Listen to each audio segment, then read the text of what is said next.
కేంద్ర బడ్జెట్ లో దక్షిణ భారతదేశానికి 7 హై స్పీడ్ రైళ్లు కేటాయించారని ఎంపీ రఘునందన్ రావు తెలిపారు. హైదరాబాద్ కు 3 హై స్పీడ్ రైళ్లు కేటాయించారని చెప్పారు. బడ్జెట్ కేటాయింపులపై బీఆర్ఎస్ కాంగ్రెస్ నేతలు చేస్తున్న విమర్శలను తిప్పికొట్టారాయన. ఈ విషయాలు కేటీఆర్ హరీష్ రావుకు కనిపించడం లేదా అని విమర్శించారు.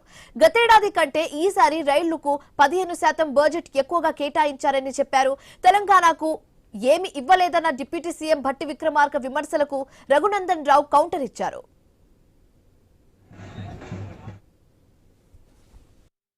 ఎందుకంటే చెల్లె జైలుకు పోయేటప్పుడు పిడికిలు పట్టుకొని ఇట్లా ఇట్లా అనిపోయింది. చెల్లె ఏమైందో చూసిరు. సార్ ఎప్పుడు పిడికిలు పట్టుకోకపోతుంటుండే, నిన్న సార్ కూడా పిడికిలు పట్టుకొని ఇట్లా ఇట్లా అన్నాడు. సో చెల్లె అడుగుజాడలనే బాబు కూడా పోతాడని అనుకుంటున్నా. సిట్ ఏం చేసింది, సిట్ ఇన్వెస్టిగేషన్లో ఏం మాట్లాడారు అది పోలీస్ అధికారులు చెప్తారు, మీకు చెప్తారు, రేపు కోర్టుకు చెప్తారని అనుకుంటున్నాం.